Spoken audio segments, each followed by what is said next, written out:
Hello everyone, and welcome back to another TNG battle report. Today we have a very special game for you all. We are playing Orks versus Chaos Knights. Lucas here to bring you this game. This is definitely going to be a fun one for me because these are my two main factions. I care very much about both of these armies. It's going to be interesting to see them on the tabletop. A lot of fun dynamics here that we can explore over the course of this commentary. And yeah, I'm just excited to be playing the game. This game here is going to be a very interesting one. I'll pause it here as we get into things, just to talk a little bit about the matchup, mission, and the armies that we're playing. Cool, so yeah, so these armies, you know, I've been playing Chaos Knights for several months now. Ended up winning a couple tournaments up here in the Northwest. Took down a little local RTT, and then also won Harbor Heresy as well as the Atomic City Warzone. So a couple GT wins back to back really solidified in my mind that Chaos Knights are super strong right now, especially with Demon allies.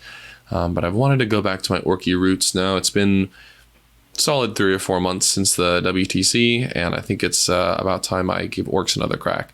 A lot of my teammates are telling me that they're very powerful right now. I'm personally not really buying it as much as they are.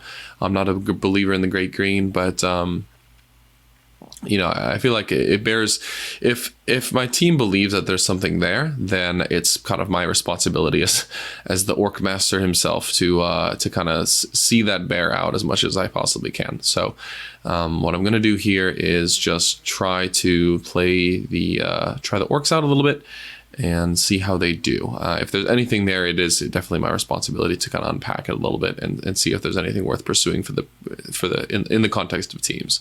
So this is my first crack at an MSU Orc list, just with you know, it's partially MSU but also just good stuff. There's a lot of good hard-hitting units that are just effective for their price point in this list, and that's kind of the good stuff archetype, is just take the best unit in your codex and try to beat your opponent over the head with them. So what I've got here for the Orcs, I'll kind of highlight the units as we go through. We've got 2 Squig Bosses. We got Mozrog here, and then a Beast Boss on Squigosaur with Head of Opus Kill Choppa. That Mozrog, at this point, basically everyone knows who he is and how amazing he is. The Beast Boss is a little bit less familiar. He's basically Mozrog with a 4-up invuln, or sorry, a 5-up invuln instead of a 4-up invuln. And I've given him Head of Opus Kill Choppa so that his anti-vehicle monster 4-up weapon gets devastating wounds. I'll hit a little bit harder than Mozrog on average, but he's a little bit less tanky. But you know, he's just another big tanky Squig Boss man, and very excited to be running him. He's pretty good. I wasn't a big believer in him for a little while, and then my teammate Jack Harpster kind of keyed me on to trying him out, just used in a similar way to Mozrog. Both of those units are very good, not on the wall turn, just for running forward, because the only thing they really get from the wall is +1 attack. They don't really care about the invuln, and the advance in charge is nice, but like they're fast enough that they can engage on their own without it. So you know, just wanted to give them both a shot. They're both, you know, 180, 170 points-ish. So they're big. They're kind of a big investment, but they are very tanky. And they're tough to remove when there's a big wall of Orcs in front of you. Shooting the toughest target, it never really feels good. So we'll kind of get into how I use them this game as we get into this here. We've got 4 trucks, 1, 2, 3, 4. The 2 on the top side of the map up here have 10 beast snaggas in them. And then here we've got 10 flash kits with Badruck, and then down here we've got paired 5-man knob squads with war bosses. So these are kind of like little hit squads. You can think of them kind of like Chosen, where they have a fair number of decent AP, decent damage attacks. Unlike Chosen, these guys don't advance and charge all the time, but on the wall turn, I would say that they hit comparably to Chosen. I mean, they have like 29 attacks at AP2 damage too. Like, it is just a hard-hitting unit. So I very much like them. On more good stuff, we've got Orange Squad, Red Squad, and Purple Squad of 3 pigs. Pigs are just nice. They're 110 points, fairly tanky, OC2, fairly fast. They're just good units for the points. And then we also have some reserves in this game. We've got 2 squads of 5 Storm Boys with Claws and 2 squads of 10 Gretchen. I'm playing against CK, so unfortunately none of that can start on the board. The reason why is because all of Enrique's dogs have mortars, which means he'll be able to seriously whittle my Storm Boys and definitely kill my Gretchen if I just leave them in my backfield. So there's basically no point to putting them on the table. What I'm going to be doing with them here instead is waiting until turn 2 or 3 whenever I do my big go turn, and then dropping them in, going for for a bunch of 9-inch charges. One squad deploys a Homer, and then just trying to tag as many Brigands as I possibly can with them. So that's the approach there. For Enrique, it's a lot less complicated than the Orc list, a lot less variety. We've got 3 data sheets. We've got our 1 Stalker with Sword, Melta, and Havoc. We've got 6 Brigands with Havocs, and we've got 6 Carnivores with Havocs. So this is a very interesting list, very straightforward. I think Chaos Knights are better with Demon allies, but I'm glad Enrique is exploring this because I want to as well. I think, especially for in the team setting, where demons are so highly coveted by lots of Chaos armies, especially CSM. CSM don't really have effective screens or trash units other than cultists, so they really, really need the demons. Whereas CK, I mean, they benefit a lot from demons. I said it before. I think that CK with demons is better than without, but I feel like they are less mandatory than they are for CSM. So I think exploring a 13 dog list is pretty good for teams, because you need your 8 teams. A lot of armies can't deal with a toughness 10 stat check. A lot of armies hate indirect. A lot of armies hate the Meltaguns. There's just a lot of things that can go badly for opponents when they're looking at 12 or 13 war dogs. Just a lot of problems, and I think that gives your matchup matrix a lot of greens and a lot of stability as well. I don't think there's a lot of people that can blow out a toughness 10 army, and you can just hard avoid those matchups. There's like a couple of really awful ones, like Chaos Space Marines, for example. I think is pretty bad because of the Nurgle strat and just the amount of firepower they can bring to bear. You just dodge those matchups, and then all the other matchups you do pretty well into, and you don't need demons for that. So I'm glad Enrique is experimenting here. I think this is a very good list. And we're going to see how it does. As we can see, he's deployed fairly defensively here. Just doesn't want to get shot by the flash kits on turn 1. And we're going to kick this rolling. So I'm going to hit the play button here. Enrique ends up going first. And the mission we are playing is Crucible of Battle. So Pointy Hammer and Anvil. And Purge the Foe, so old ITC, hold 1, hold more, kill 1, kill more. So this is going to be very interesting. Going second will mean that I have a little bit more agency over getting those kill mores. It was the old advantage in ITC, right? Is going first means you have the tempo advantage, but you have less control over who gets kill more. Enrique here wants to be cautious. What I like to call cautiously aggressive, right? Where you're putting pressure on the opponent, but you're not full committing. I like that approach a lot, especially into something like Orks, where they have their big momentum turn. If you can give them some fits over when to actually commit to killing you, that's ideal. So what Enrique is going to do here is he's going to put 3 dogs on the midfield objectives, 1 on each of them. This is going to be very effective, right? Because hold 1, hold more. How am I going to stop his hold more here, right? If he has 1 dog on each of the midfields, I need to charge and knock 2 of them off to deny those 4 points. So he's using the minimum amount of stuff as far back as possible to ensure the points that he needs in the early game. This is a very, very smart approach, and I think he did the right thing here because, well, he goes first. I tell him if I'm going to WAAAAAGH or not. Spoiler alert, I'm not going to. So he knows that he's not in imminent danger if he just walks up onto these objectives like this. And in fact, he's putting himself in a great position because if I come out, then I'll be full exposed in the next turn and he'll get to just gattle me away. He's only committing melee dogs in the front line. So because I don't have the WA, I'm kind of at risk of not killing him if I make any of these charges. So I failed to kill him, he punches me back, and then in the following turn falls back, and then the Brigands just light me up. So, definitely pretty scary. Like I was mentioning, there's nothing really for him to mortar in these early turns. I've got all my trash off the board. You can nickel and dime a truck a little bit. It heals. It's not the biggest deal. He can shoot a couple squig boys. He actually has 1 line of sight lined up right now from this stalker onto these squigs. So he'll be able to do a little bit of work there, but very doubtful that he'll meaningfully hurt the squad. Talking about scoring here, obviously, like I said, we are playing Purge the Foe. And our secondaries, Enrique took Tactical after much deliberation, and I took Fixed. Bring It Down, because if I don't kill 7 War Dogs, I've lost the game. And Homer, because Orks are just amazing at Homer. So, anticipating pretty even game in terms of secondary. So a lot of this is going to come down to the primary. So going second doesn't feel great, because I'm going to be giving up a lot of hold mores early. But I might have some control over kill more, like I mentioned, and then maybe if Enrique gets a couple dead draws and I can do well on my secondaries, then I might be able to eke out a little bit of an advantage in terms of secondary. Let me pull up the scorecard here. Turn 1, Enrique draws behind enemy lines and, was it capture enemy outpost? No, behind enemy lines and bring it down. So I've set it up so that he's not really shooting my trucks unless he got way aggressive. I don't even think he could get any shots at all, really. So he's not going to get any bring it down, and he's not really going to get behind my lines. So he ends up dishing both of those for a CP. And we're just opening up here with a few guns. The first couple shooting phases are going to take a while since all of the dogs are activating all of their mortars one at a time into the squigs. We probably could have bulk rolled this, but whatever, it's not the end of the world. So we can see there one of the squigs goes down. I think that was to the stalker. Yeah,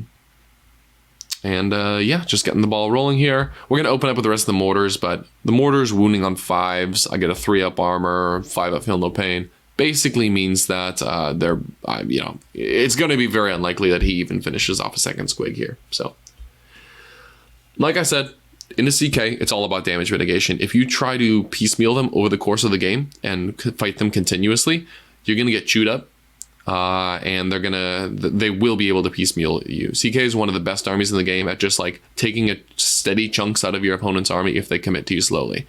But it's also very scary to fight them all at once, right? This is one of the reasons why CK is such a good army, is because it's very high damage, and any one of the units except for the Stalker is a threat. Like, it has the ability to kill, one brigand has the ability to kill a land raider.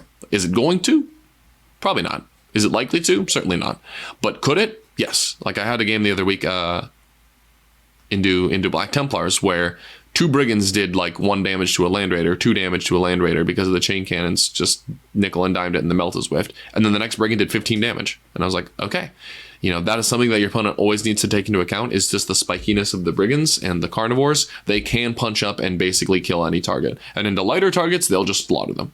So, that's something to always be worried about into CK. And I've got to be very careful here as I approach these guys not to get knocked out early, right? If I put enough units forward that he can just kill them all I've really denied is a hold more, and that feels bad. So this is I take some time here to deliberate over what I'm going to do. I think about getting some units out. I think about trying to deny his hold more. It's going to require I take 2 of these objectives from him on not my WAAAAAAGH turn. That seems pretty bad. So what I end up doing is thinking about going for these various charges. It looks really scary, so I don't actually end up going for them. I'm just going to concede his hold more. It's going to be too painful for me to try to deny 4 points. Enrique's probably going to score well on primary anyway. There's a very good chance he ends up at 50 or something close to it. So 4 points in the early game, probably not going to make a break. I would rather be patient, set myself up for success, and then try to make a breakout on turn 2 or 3.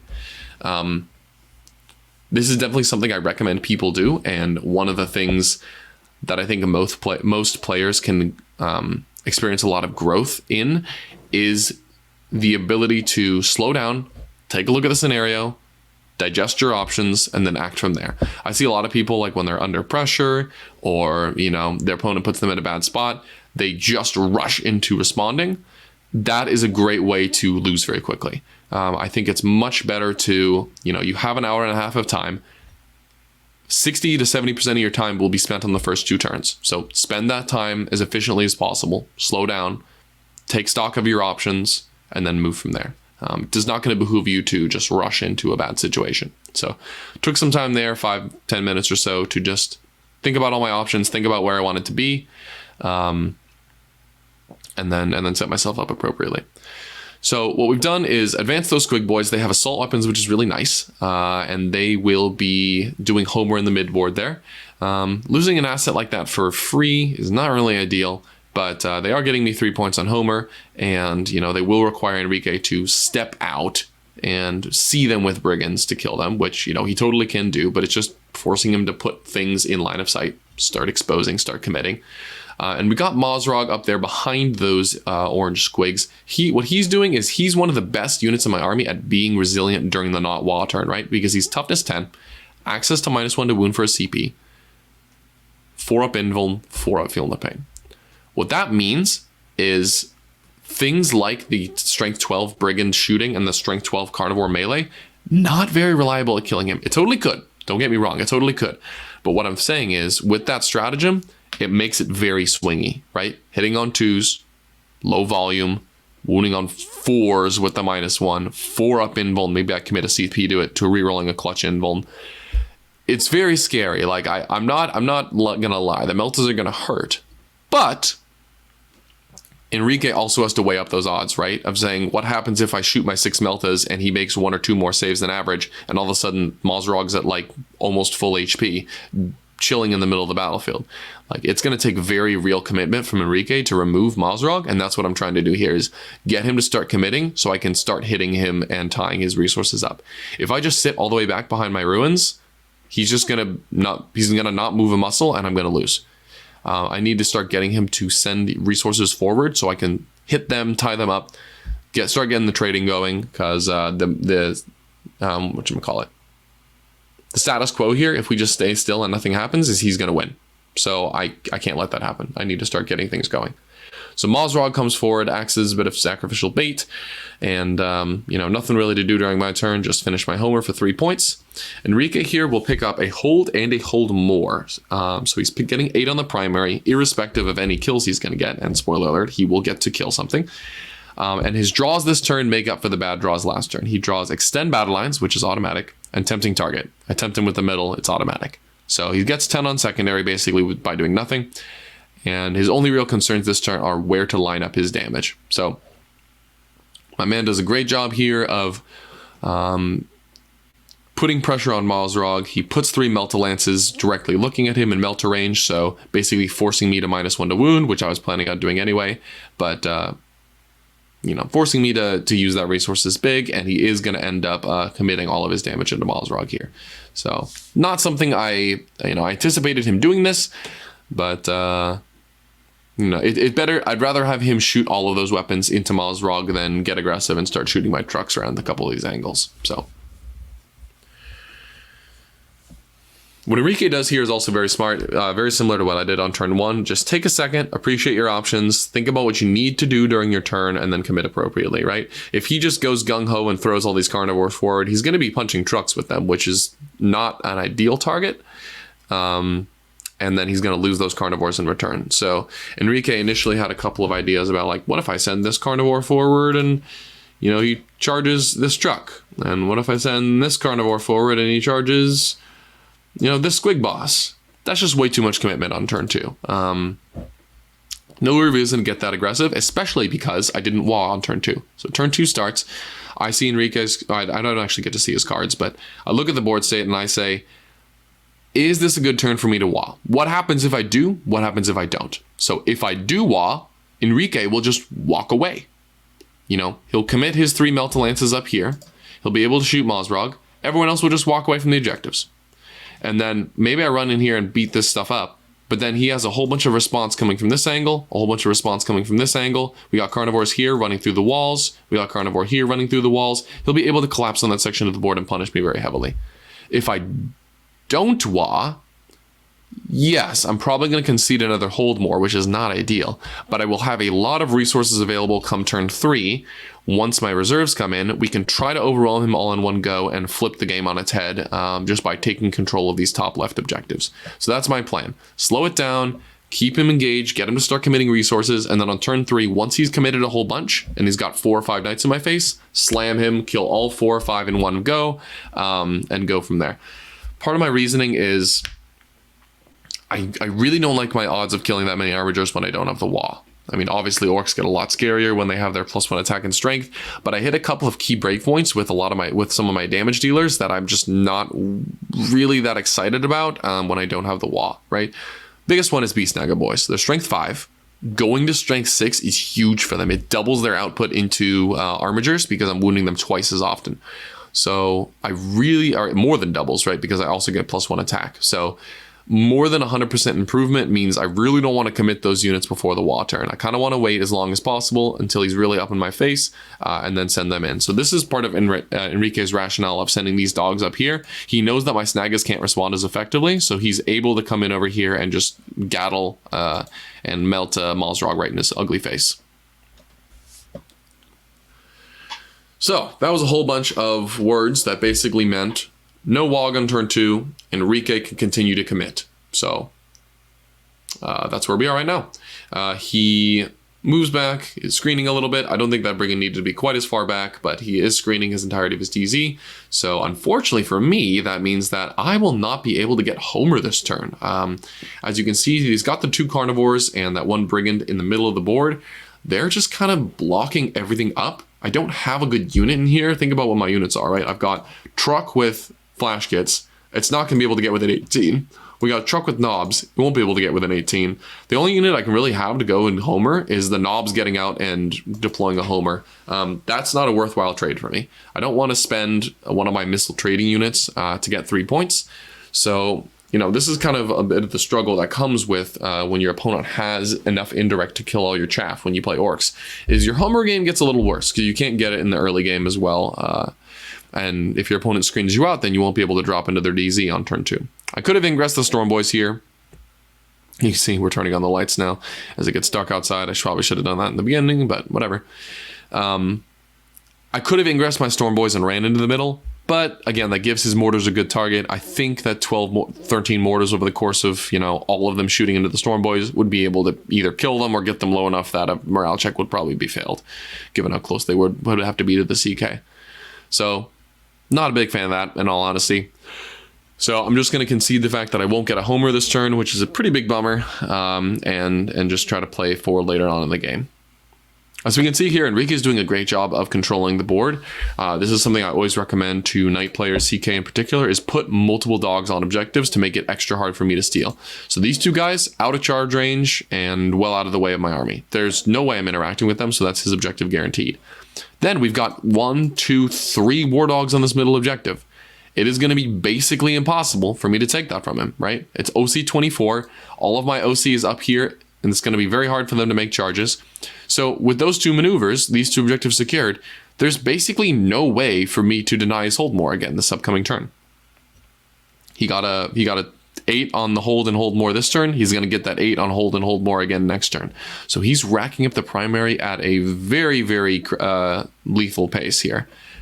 Something that I'm not very excited about. We've got the saves coming in on Mazrog. Again, like I said, very sketchy interactions, right? The chain cannons are now wounding on 6s, and I get a 4-up, 4-up.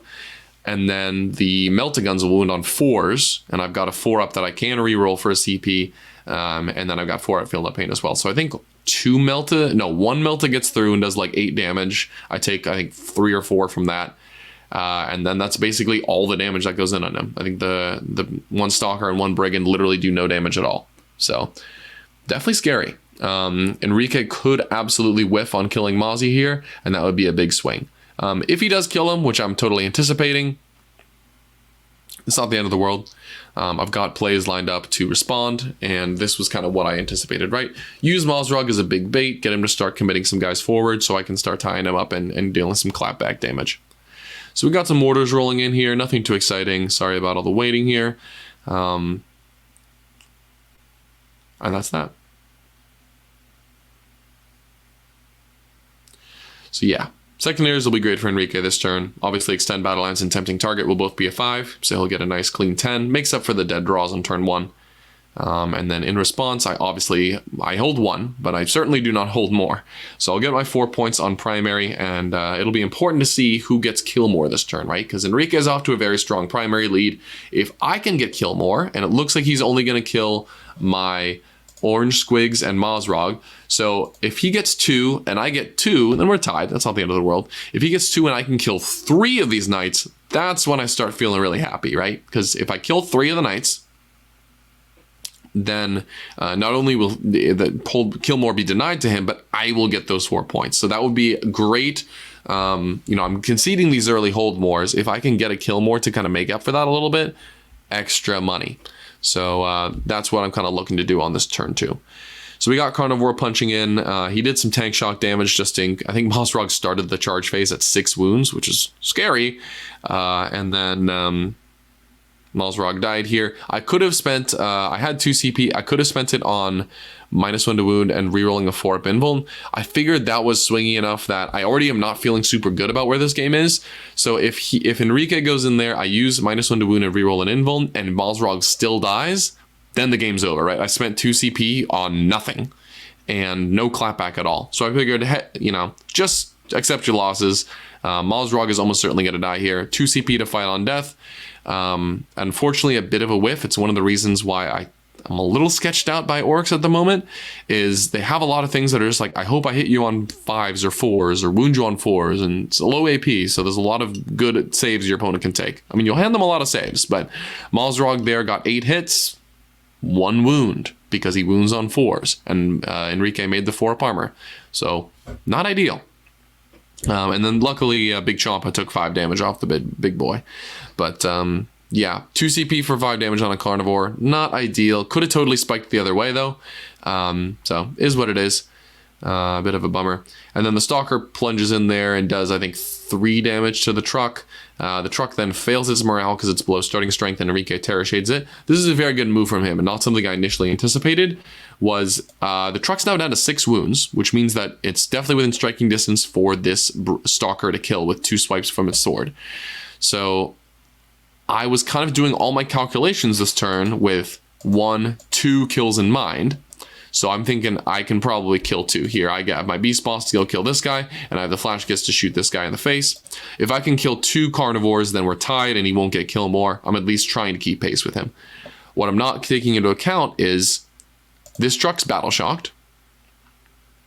So, well, actually rather, the likelihood that this Stalker kills the battle shock truck is now very high, because it has 6 wounds left. All it takes is 2 failed, you know, 2 wounds essentially for him to kill that thing, which would be not ideal for me, because then he would go up to 3 kills, and I don't think I'm getting 3 kills on my not WAAAAAAGH turn. So very likely Enrique would get kill more at that point and pull even further ahead on the primary, which is starts to become where it's difficult for me to start catching up to him. So I failed the battle shock. I weigh the odds in my head. I think, well, it's 1/3 chance that the truck dies when it falls back to a desperate escape, and I can't reroll it with a CP because he's battle shocked. So 1/3 chance of the truck dying when I fall back, versus his Stalker will almost certainly be wounded after I charge and shoot him with my Flash Gits. So Stalker will probably be hitting on 4s because it's degraded, wounding on 3s, 6-up invuln. The chances of him dying are, the chances of the truck I'm dying to the Stalker in melee, I believe, are slightly worse than the odds of me falling back and dying. So that was my rationale. I think that Stalker shouldn't have killed the truck. As we're going to see in a minute, it doesn't end up panning out that way, which is a huge bummer for me. But you know what? Sometimes you take risks and it doesn't work out. This is something that I try to impart on my fellow 40k players whenever they ask, is the importance of not getting tilted when you make the right decision and it doesn't the dice don't pan out. This is something that I've struggled with a lot as someone who's like sometimes gets frustrated when the dice don't work out, is sometimes you make the right decision, like I did with this truck. The odds are slightly more likely that he will survive in melee than when he falls back to a desperate escape. And I made that decision and it didn't end up panning out. So just took a second to kind of like breathe, be like, that's frustrating. I made the right decision, didn't work out. Moving on. So yeah, that's always just something that I like, you know, reminding people of is, you know, it's okay to make the right decision and it doesn't end up working out. That can happen from time to time.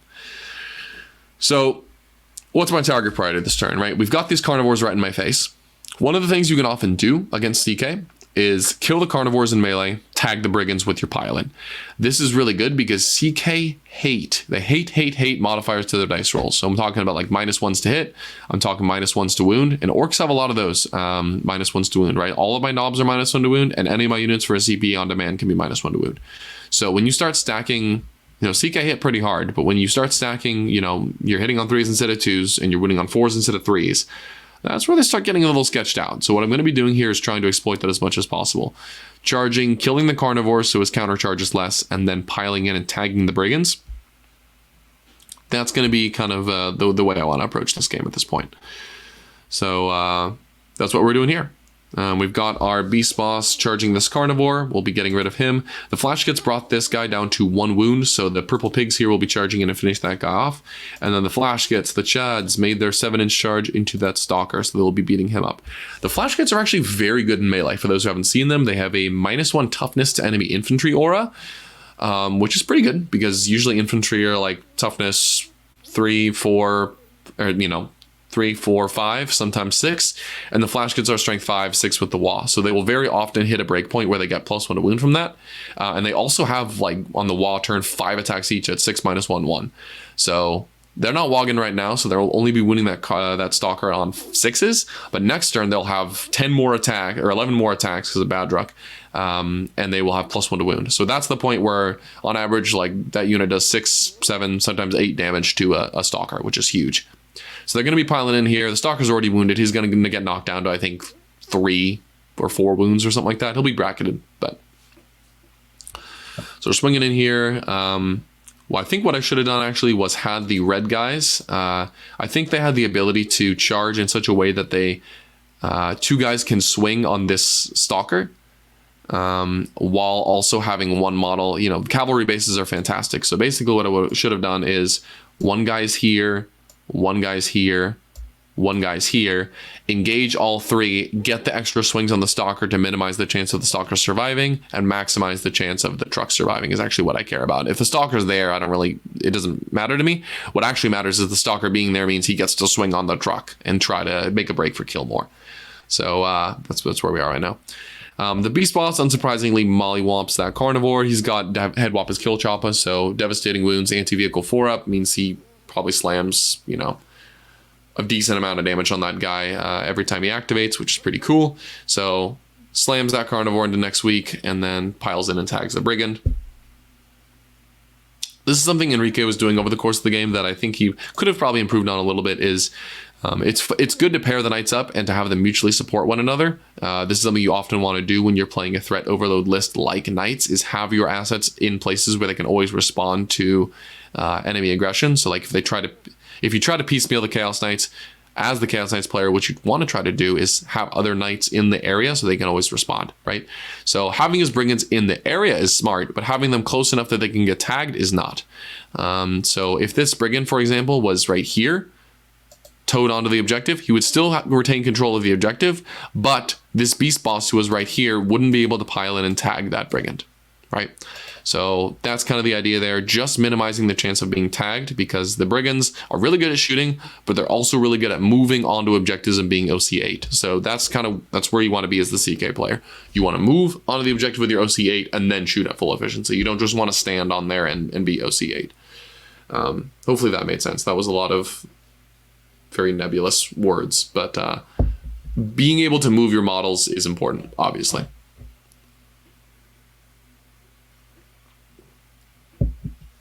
So here we go. We're just talking about who we should hit with the stalker. I was thinking initially maybe killing a few flash kits would have been important, especially while they don't have the WAAAAAAGH, but there we go. Kills the truck. That is a huge bummer. The reason why is we're on the bottom of 2 right now, so moving into turn 3, Enrique's army will be +1 to wound battle shock targets, and those boys are battle shocked into my next command phase because they came out of a destroyed vehicle. So that means all those mortars that haven't had a good turn for 2 turns, or haven't had a good target for 2 turns, are now going to have a fantastic target, right? They're going to tear those boys apart. They probably won't kill the whole unit, but they'll be able to chip it down enough that it won't be a serious threat to him going forward, which is a huge bummer. Massive bummer, right? Part of the reason I haven't committed those boys yet and have had those trucks so far away is because I wanted to use them on the WAAAAAAGH turn to run in, because each one of them pretty much kills a knight. Strength 6, reroll the wound, AP 1, reroll the hit, AP 1, probably puts down an Armiger or gets darn close. And now one of those boy squads is completely down the toilet, which is not good at all. So definitely not a great turn for me. At the end of the day, I accomplished what I needed to. I tagged these brigands. I've started the trading war going. Enrique's further incentivized to keep committing stuff, which is really what I want long term. But a couple of the micro mistakes and some lucky dice spikes for Enrique did mean that truck went down, which was huge. He got kill more. He's going to scalpel out that resource for free, whereas the mortars wouldn't have had a good target this turn if those guys weren't on the table. And now he'll get to kill 10 snaggas for free, which is horrible for me. So no Homer, like I was mentioning, Enrique did a great job of locking that out this turn.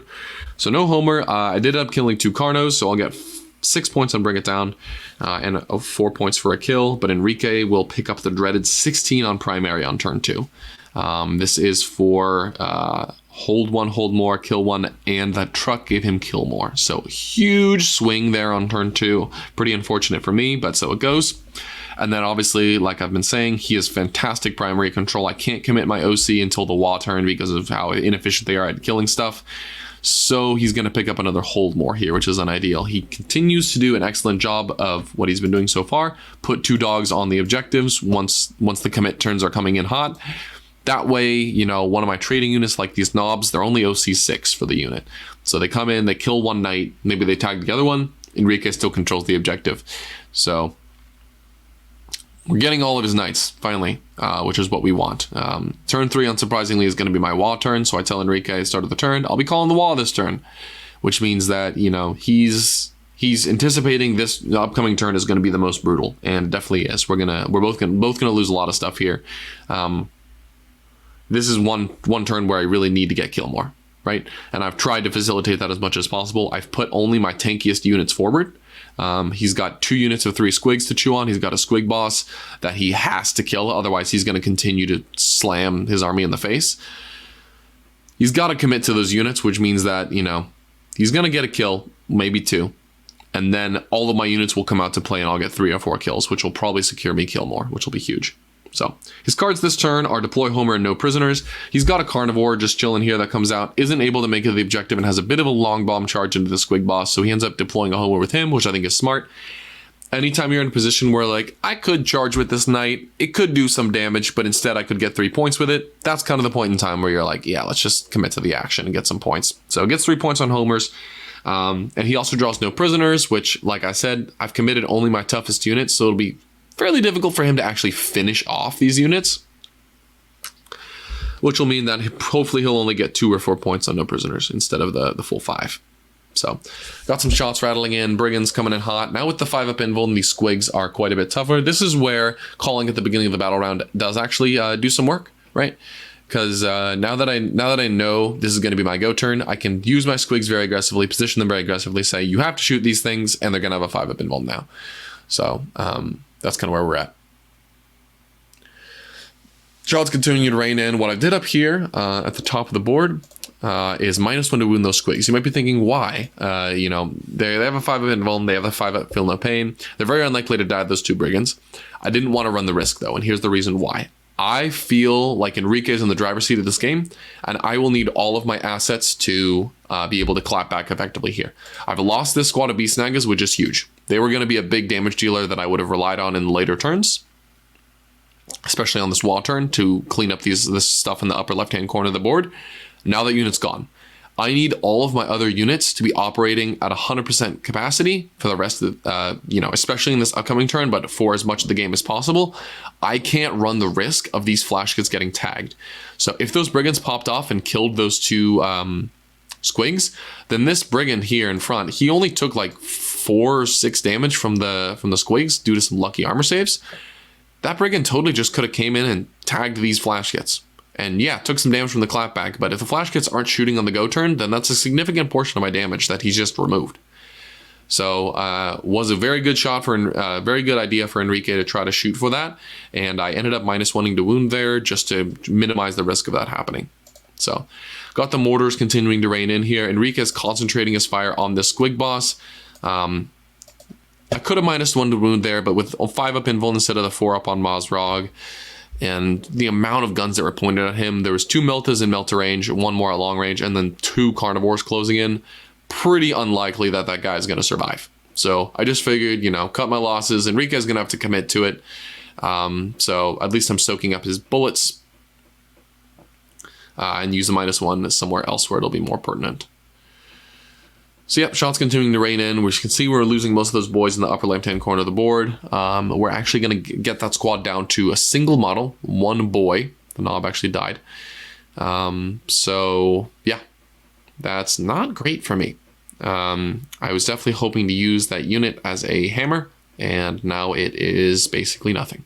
So that's a bit of a bummer. But he ends up doing some good work in the late game for me. So we'll see that in a little bit. Got the Meltas continuing to slam in on the Squig boss. One goes through, doing some damage, knocks him to 3. That's definitely the point in time where the Carnivore can probably clean that up. Yeah. So what have we got here in the middle? Let's just take stock. We've got Brigand in combat. We've got Brigand here and Brigand here. So 3 Brigands toward the middle of the table. And then we've got 4 Carnivores as well. So this is really something I'm going to have to contend with next turn. Let me circle these in red. Carnivore, Carnivore, Carnivore, Carnivore, right? We got 4 Carnivores. These are scary because they have the threat of walking through walls, coming in and trying to finish off, take my home field from me. But also they're providing great countercharge on these middle objectives. So that if I come in and try to limit his firepower by punching Brigands, the Carnivores are going to hit me back, which is not ideal at all. So Carnivores coming in hot. We had the one guy here go into these Squigs. Here's something that's very interesting in the Orc CK matchup is the volatility of some of the dice rolls, right? CK, like I was mentioning, hate when you mess with their dice rolls. So if you introduce a 5-up invuln, where previously the Carnivores give the Squigs no save, you introduce a 5-up invuln, you introduce the ability to -1 to wound, and you're already T7, so you're wounding on 3's base, means that a lot of the interactions are very spiky, right? Hitting on 2s, wounding on 4s, good, decent invuln save. Totally within the realm of possibility for a Carnivore to one-shot a squad of Squigs, but also it could like not do anything, like we just saw right there. The 1 wound went through the invuln, and he rolled 5 damage, and I rolled decently on the field of pains, and the Squig lived. So that is definitely something that can happen. Is a lot of these interactions, the CK can just whiff. That is totally a thing that can happen. So fortunately, it doesn't happen in the middle of the board. That was the more important one. If that head Boppa's boss got to activate another time, he probably would have done enough damage to seriously hurt or flat out kill another knight, which is big. And then up here, we've got my swings in ongoing combat with the WAAAAAAGH now, strength 6. That wounded stalker is dead. Just put enough wounds on him that he'll fail enough 4-ups and die. So very nice that the Flash Kits got to do their thing. They end up not consolidating because they don't want to engage that Brigand. Or they do. They consolidate out from behind the wall so that next turn, if they choose to stand still, they'll get the heavy bonus. They do end up actually moving because I value their movement at this point. But yeah, so overall, not the best turn from Enrique. I mean, that's kind of to be expected considering this is the turn where I am the toughest. And I'm going to be able to hit him pretty hard here. He's got a bunch of guys right in my face. They're all on the objectives, so they're all where they need to be. But I will get to make all of my charges this turn, and I'll get to do some significant damage. So he picks up 3 points on Homer, and he only got 1 kill, very crucially. He got my Squig boss in the middle of the table. So it should be very easy for me at this juncture to score kill more. Because all I need to do is kill 2 War Dogs and not run into the scenario I did last turn, where a unit unexpectedly dies to a melee dog. Should be pretty easy at this juncture because all of the melee dogs that I'm going to engage are going to get 1 shot by my units. You know, the knobs don't really have any risk of not killing a full health Carnivore, I don't think. I'm just kind of like running the numbers in my head right now. Should be pretty likely to wipe out a dog every single activation. So sweet. So going into my turn 3, I pick up another 4 for holding 1. And here's where we really gotta get the ball going in, because up to this point, Enrique is very far ahead, right? He's gotten hold and hold more every turn, whereas I've just gotten hold, and on turn 2, he got a kill more. So he's up a fair amount of primary at this point, and his secondaries haven't been fantastic. He's at 15 points over 3 turns. So, if I continue to get homers, which I'll be able to do this turn, we'll talk a little bit about how in a minute, because I enjoyed my execution of this. I think I did it pretty well. If I continue to get homers, bring it down will hopefully be automatic. I'll get 3 or 4 dogs here, and I've already gotten 2. Bring it down should be pretty automatic, and then homer should be good for me. So if I can continue to limit his secondary and then maybe start applying some primary pressure, we'll be good to go. But we'll see how it goes. Getting the knobs out here, they're making a beeline for the Carnivores. Just want to get rid of them. I made it my goal this game to kill the Carnivores and tag the Brigands. Like I was saying, CK hate those hit and wound modifiers. So because of how many wound modifiers I have, if I just tag the Brigands, they'll all be -1 to hit, -1 to wound for every time they activate, which will still hurt, but it won't be the end of the world. So got the truck coming out. And this is why I saved my trash. Because on this go turn, Enrique is going to want to shoot all of his guns into my guys that are right in front of him. Next turn, they'll have no invuln save, right? Top of 4, the wall will be over. He'll be at full efficiency at just slaughtering me in the midboard. He won't want to put his guns into this backfield. This brigand doesn't want to shoot these Gretchen. This brigand doesn't want to shoot these Gretchen and the Storm Boys that are going to land back here. They want to be shooting at the important units that are charging right into their faces. So now that it's turn 3, I just go for an overwhelm play. Everything is going to charge into combat this turn, except for the one unit that's going to deploy a Homer. I did this slightly inefficiently. These guys deployed a Homer when I should have charged with them to try to tie this brigand up. If they charged that actually made the charge, then I would have actually denied that objective, which would have been huge, because Enrique might not have even actually gotten a hold. But I end up misplaying that. It doesn't matter because only one of the charges makes it. These Storm Boys end up making into that brigand, as we're going to see in a moment. But this is something you can do if you're facing down some indirect that you're worried about will wipe out your units. Put it all on reserve, and then when you go for your go turn, bring it all in and just try to land whatever charges or get whatever objectives you can out of it. Just bring it in on the turn. It's not going to die for free to the indirect.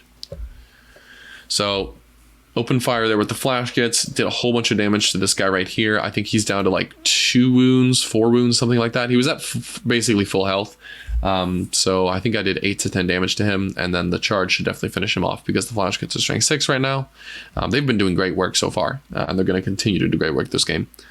So we got the charges there. Nice and short shooting phase, as is typical for the Orks. We're charging into this brigand. I end up splitting my attacks between the 2 of them. At this point, the brigands, I think the front one's at like 6 wounds and the back one's at full. So I figure I can get a little damage on the 6 wounder while killing the 12 wounder. That was super greedy. I should have just put all of them in the 12 wounder and just tried to kill it, because it doesn't end up working out in my favor there. Knobs going in. Each one of them is going to punch out a carnivore. Enrique does have an interrupt here. We can see his 2 CP right here. Definitely scary, but like I've been saying, got the 5 of invuln, got the -1 to wound. What happens when a carnivore interrupts on the knobs, right? It's important to do the mental math before you commit to these things. 6 attacks, 5-ish hits, 3-ish wounds, kills 2 guys, might kill 3. Is that worth 2 CP? Might be. Could also totally not be, right? Especially because all it takes is 1 more invuln, and all of a sudden, yeah, your carnivore killed 1 knob. Big whoop. Great use of 2 CP there, buddy. So, Enrique does a great job here of actually understanding the best place to interrupt, which was into these flash kits. Wounding that squad means that in the following turn, they will, regardless of whether or not he shoots them, they'll need to take a leadership test. And if they fail, then they'll go from hitting on 5s and shooting to hitting on 6s, which will be big. So Enrique does actually interrupt there, which is pretty smart. Smushes 2 of the flash kits, which not only cuts their efficiency by 20%, but gets them testing for morale. And that's really where you want to get Orks, is starting to nickel and dime their units so they all have to start testing, because Orks do not have good morale. Got the knobs here. Unsurprisingly, this middle squad obliterated that carnivore and went in and tagged his stalker buddy. Sorry, not stalker, brigand. Stalkers are shit. We've put 4 models on the middle objective. This is always something to think about when you're taking objectives back from your opponent, is when to take them and when to contest them. Enrique has not drawn Storm Hostile objective at this point. I'm not going to control this one from him, the bottom right. So he will have this one. This one I've contested. He's got this one. And then this one, we're going to see how the combat shakes out, but ideally I can test that one as well. The reason why is if he draws Storm Hostile, I don't want to give him an option, right? If 2 of them are contested and he controls 2, actually at that point he would get hold more, so that's probably not worth it. But you get the principle, right? Trying to play around Storm Hostile wherever possible, especially in missions where hold more isn't the biggest deal, right? Here, if we have 2 contested and he's got 2 and I've got 1, then he'll get hold more. So it's a bit of a moot point to try to deny Storm Hostile. But if this is the only Storm Hostile target, then trying to contest that one instead of take it is wise. Got some attacks rattling in here. The boys whiff on killing that brigand. I think he gets this down to 3, and then this other guy goes to 4. So 2 very wounded brigands, but unfortunately, a wounded brigand is still hitting on 3s. So that's pretty terrifying. So those guys are going to get chewed up, get punished a little bit for making a mistake about attack allocation. But I did some good work this turn, right? I killed Carnivore, carnivore, carnivore. So I've killed 5 of the 6 carnivores, and I've tied up 3 of the 6 brigands. Sorry, 4 of the 6 brigands, because I've also got this guy in combat over here. So I'm enacting my game. You know, things aren't going ideal, but overall, I'm still doing okay. I'm still enacting my game plan. Tag the brigands, tie them up, be annoying. And actually, I could have totally tagged this brigand down here if I had just been a little more cognizant of my pile-in. I got a little bit gung-ho because I was just rolling so many dice, getting excited about killing the Chaos Knights.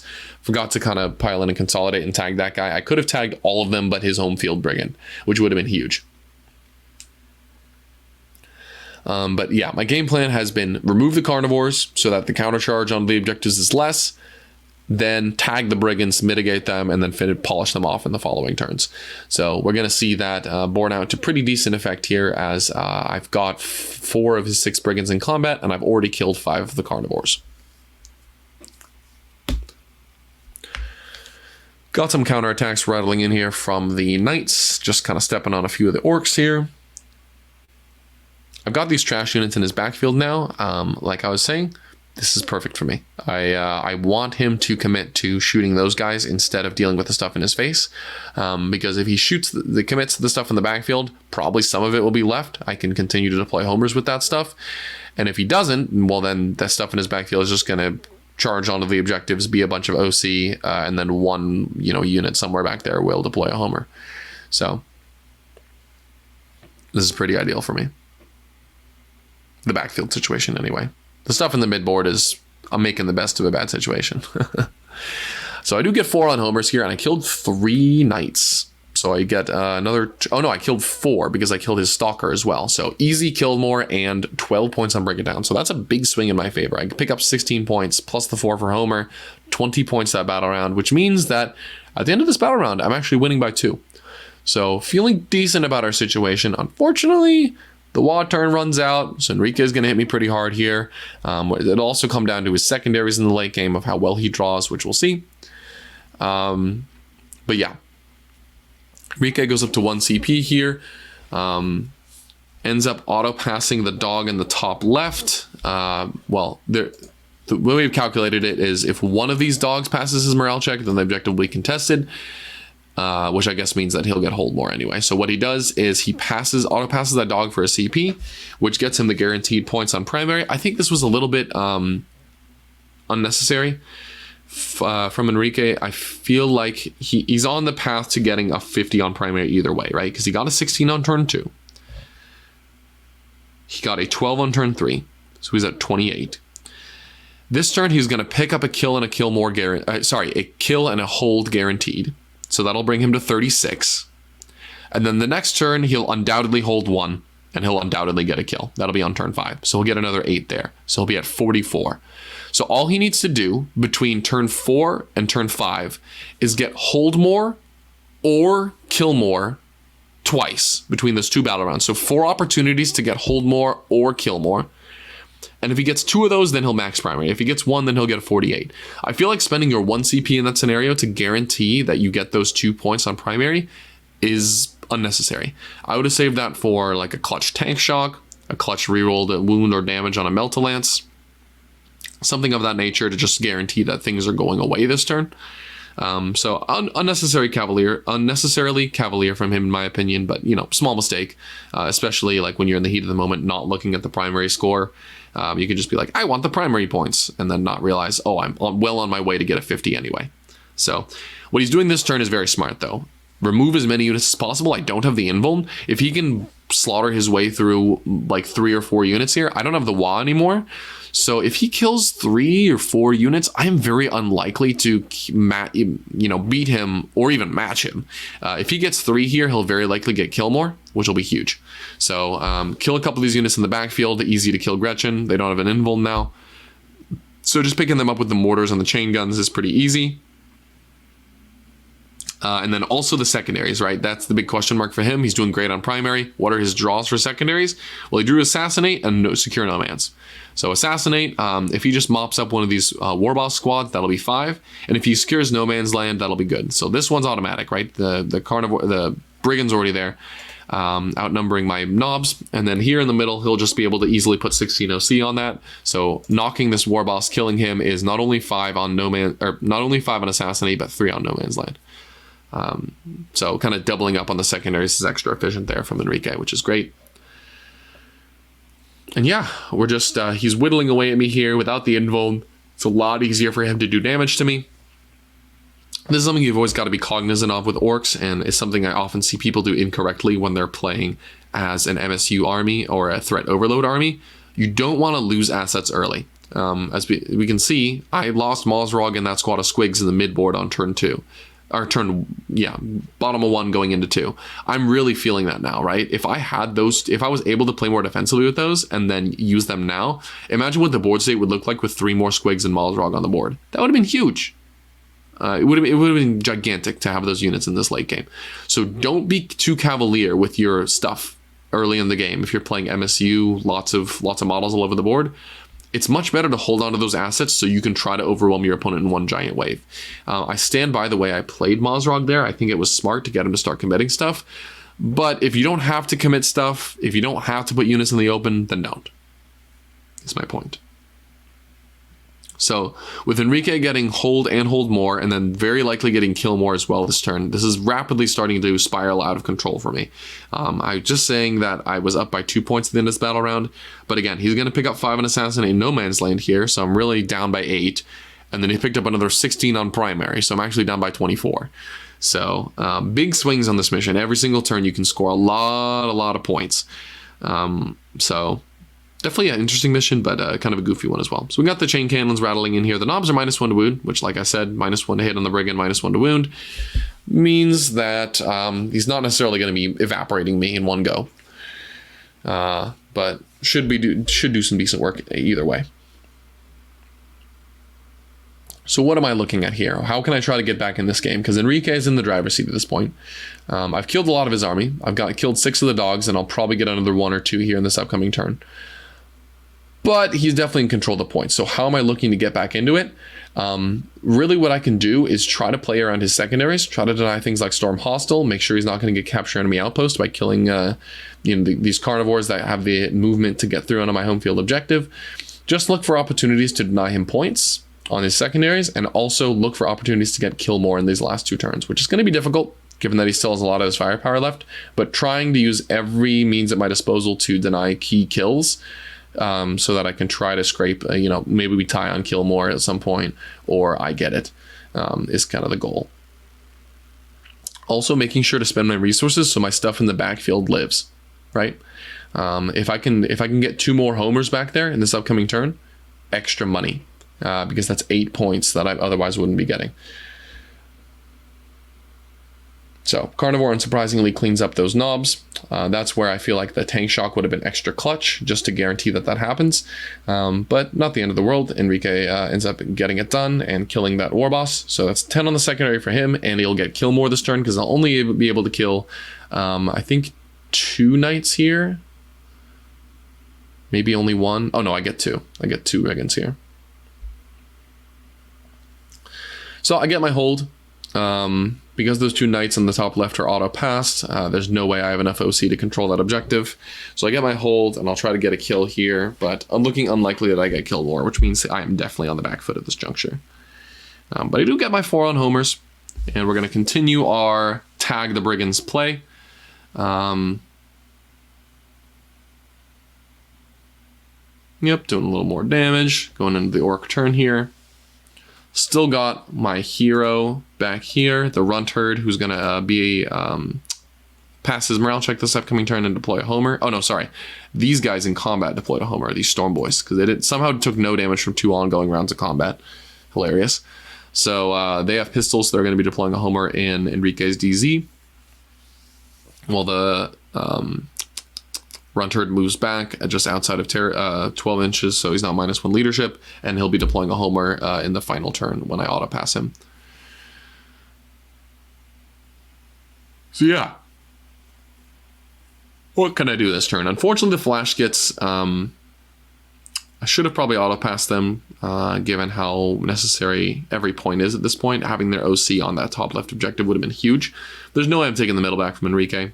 This is a situation where that's definitely a lost cause. 16 OC on there, just not something I'm going to be able to contest, or if I can, it's going to take way too much effort, too many resources. It's important to not try to fight your opponent where they're strongest, right? So he's very strong in the middle of the table right now. He's got 2 full health dogs there. I am going to be moving up to the left to try to secure that that part of the battlefield, so that hopefully I can lock down that objective at the very end of the game and score a kill, a hold more off of it, because he's been getting hold more this entire game. If I can scrape 1 or 2 by at the very end of the game to get some extra points, that'd be good.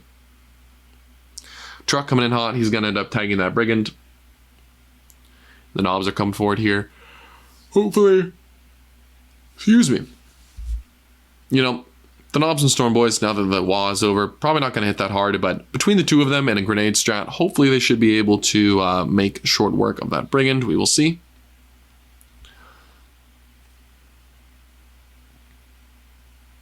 This Orc is thinking about falling back. A lot of this end game here is going to come down to those 4-point swings from hold more, kill more.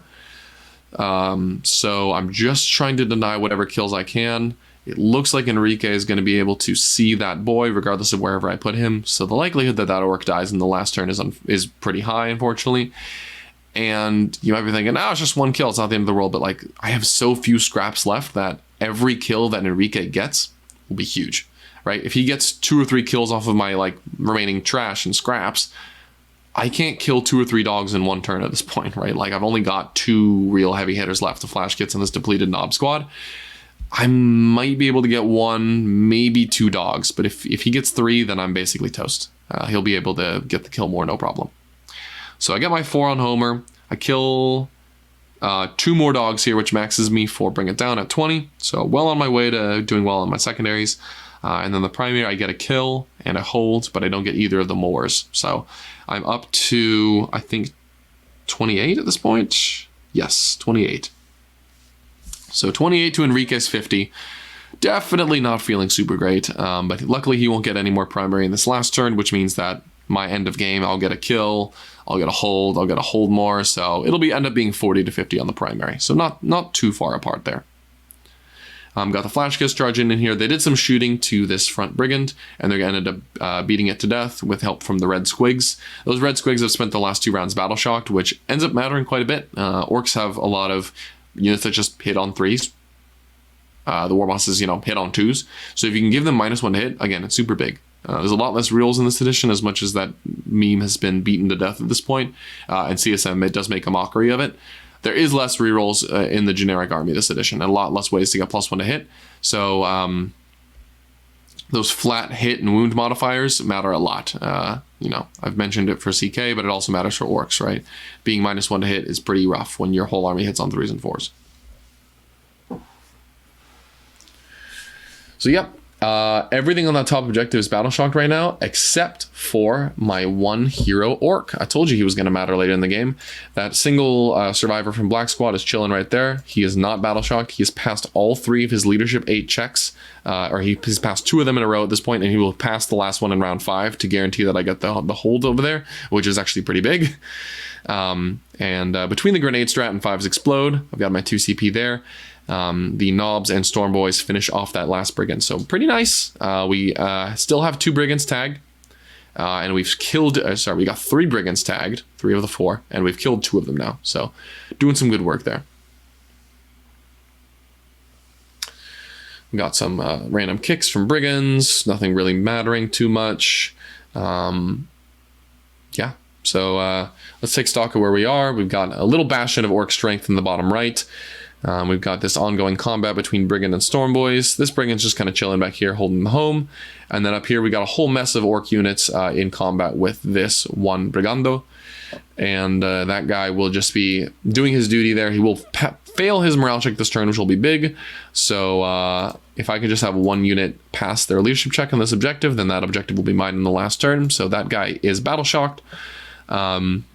All Enrique is going to do this turn, he's already maxed his primary. He's just going to try to get his secondaries. This turn he draws Area Denial and Defense Stronghold, so if he can kill that truck and have that brigand sit on that back objective, nice and easy. That'll be a solid 8 points for him. And he's going to try to get as many kills as possible to deny the kill more to me. So this brigand will end up splitting fire, shooting the melt-a-gun here, the chain cannon and the flash gets, and the mortar into that one dude. That one dude survives the mortar. He makes his 6-up, feel no pain. What a Chad. But unfortunately, the single remainder guy in red squad dies. This truck will unsurprisingly die to the carnivore, and these storm boys end up getting mowed down by the brigand. So very good job from Enrique here, understanding what he needs to do to score points. A lot of people might have like split fire with this brigand to try to get some damage on the knobs. That's not that consequential at this point, right? Regardless of if another knob or 2 dies, it doesn't really matter. If he can get 3 kills guaranteed, then he should do that. Because the likelihood I kill 2 knights here is decent. I can almost certainly kill 1. I might be able to kill 2. Getting 3 is basically impossible, so if Enrique can kill 3 of my little trash garbage units at this point, then he'll have denied the kill more to me, which will be a 4-point swing. So good on him for recognizing what's important in terms of the points. My runt herd back here survives. Oh, so he'll be deploying a teleport homer on turn 5 like a Chad. Let's go. And then 5 points to area denial for Enrique when he polishes off this truck. Which actually just dies to the melt-a-gun. Carnivore doesn't even need charge. What a Chad. And then we've got 3 in defense stronghold for the backfield. So a nice solid 8 more points on secondary for Enrique, bringing him to a total of 33. So with his 50 on primary, that's 93 points, which is very well done from him. Very high scoring. I've got my chance here to clap back and do some damage. We got the flash gets piling in. Just scraping away whatever they can. End up doing a couple more wounds to that knight. No WAAAAAGH active anymore, so wounding on 6s isn't fantastic. I don't think I even cause a wound on him. Or no, I cause a couple wounds. Not the end of the world. Going into the bottom 5, what do I have to do? Well, I have to deploy a teleport homer, so that's going to be my auto pass back here. And then the last thing I need to do is try to get a kill. Enrique's done a great job. He's denied my kill more flat out. So if I can get a kill, and more importantly, take this objective, which I have right now because my guy passed, but if I just hold these 2 objectives, the 2 midfields and my home, I'll also get hold more. So that'll be at 8 points for the holds, and if I can get a kill, that'll be extra good. The last thing I can try to do to try to secure this kill is to 1 CP plus 2 advance and charge on these storm boys to try to get them to cross court into this guy here, which is what I'm measuring. I end up just barely being within 30, which is declarable. So I can, you know, I end up rolling a 5 in the advance, which means I go 19 inches, which means I'm outside of 10. So it's an 8-inch charge with the plus 2. So that's pretty dope.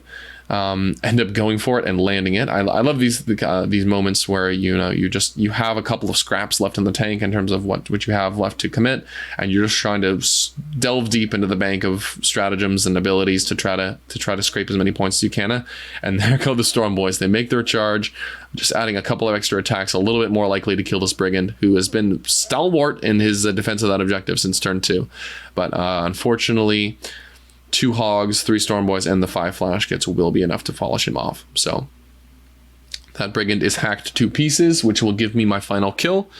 That'll give me 12 on the primary, bringing me to 40. So overall score, and then 4 more on Homer, obviously. Overall score, Enrique gets his 50 on primary. I get a 40, so he's leading me by 10. And then he gets 33 on secondary, and I get 35. So I lead him by 2 on secondary, meaning it's an 8-point game to the Chaos Knights, 11-9 in favor of Chaos Knights by differential. Great game to Enrique, a really fun one, and definitely one that we're going to play more in the future, because this was very fun and very dynamic and very brutal on all accounts. So super fun. Thank you, Enrique, for the game. It was very well played. Some interesting learnings from this one. I definitely feel like this is a strange mission to play this matchup on. Not necessarily an unrepresentative one, but the early hold mores were very, very brutal for me, right? Giving up those... if we had played, just take generic mission, right? Take and hold. Actually, would that have been even worse? It depends. I guess it's mission to mission. But if we just play like a hold 1, hold 2 mission, then Enrique would have been getting 10s in the early game, I would have been getting 5s. So that's a 5-point negative for me. Whereas in the early game in this game, he was getting 8s and I was getting 4s. And so that was a 4-point differential, but then he was also getting those kills and kill mores much more reliably than I was. So there was a lot of early primary going his way that I was just not able to recoup in time. The secondaries were interesting as well. Enrique spent a lot of time in the early game thinking about taking Assassinate and probably deploy Teleport Homer. I think that would have probably been a mistake. There's a couple reasons why. The extra CP you can get from Tactical can be huge, especially for if you anticipate your opponent trying to overwhelm you in a huge wave, like Orks can do. Having a couple more CP from discarding cards in the mid game can be huge. It can make all the difference, right? Just a key extra tank shock, exploding 6s somewhere can make all the difference in trying to shut down your opponent, especially when they play very aggressively in that way. So that's the first reason. The second reason is you don't want to commit to doing actions every turn when you're playing CK. I don't feel like, especially when you don't have the demons. Enrique really needed all of his activations this game to kill me. As you can see, there's still Orks left on the table, right? Which is not usual for an Orc game. They tend to end up basically tabled, and here I still have a couple Squigs, a couple Flash Kits, some Storm Boys, some random units all over the place. I still have some stuff. Enrique needed all of his activations to put me down to that much stuff, and if he was committing 1 dog every turn to doing an action, then that's, you know, a couple more units over the course of the game that I have available to activate with. So that's that, and I don't think he would have gotten many more points anyways. Assassinate, obviously we would have both played differently if he took Assassinate fixed, but I still have 2 characters left right now, so that would have been 12, and then obviously he gives up all the activations from having to do the action in the middle of the board. So I think he did the right call going with Tactical. It'd be interesting to see what that would be like if he draws different cards. One thing we looked at the end of the game was what were his draws left at the end of the game. A couple of them were decent, but a couple of them were really just basically zeros. Enrique started off the game by drawing some duds. He drew zeros on turn 1, and then on turn 5 he only got on turn 3 he only got a 5. So in the early game it was a little bit rough, but in the late game he was able to get a lot of secondary points and recoup that a lot. He had remaining in his deck Capture Enemy Outpost, which was a 0. Cleanse, which he could have gotten points on, but then again would have lost out on activations. Engage, which at any point during the game would have been a 3. Investigate Signals, which probably would have been a 2, but again 2 to a 4 with denying activations. Overwhelming Force, which would have been great for him at any point during the game. And Storm Hostile Objective, which you know, depending on when it was drawn, definitely could have been scored, but it was also scary just because if he was holding all the objectives in the midboard for so long, there totally could have been a turn where he drew Storm Hostile and was like, the only objective I can take from you is the home field. So there were some dead draws left at the end there, so the Tactical deck could have been less kind to him, although I don't think it was particularly, you know, favorable for either one of us with the cards he was drawing. So definitely interesting, and we'll have to try it again in the future. This was a very fun matchup, and I'm eager to see what it's like on a different primary. From the Orcs perspective, I think fixed is the way to go here. You're getting 20 on Bring It Down no matter what, so you may as well be rewarded for taking that. You may as well be rewarded for killing their knights, that is.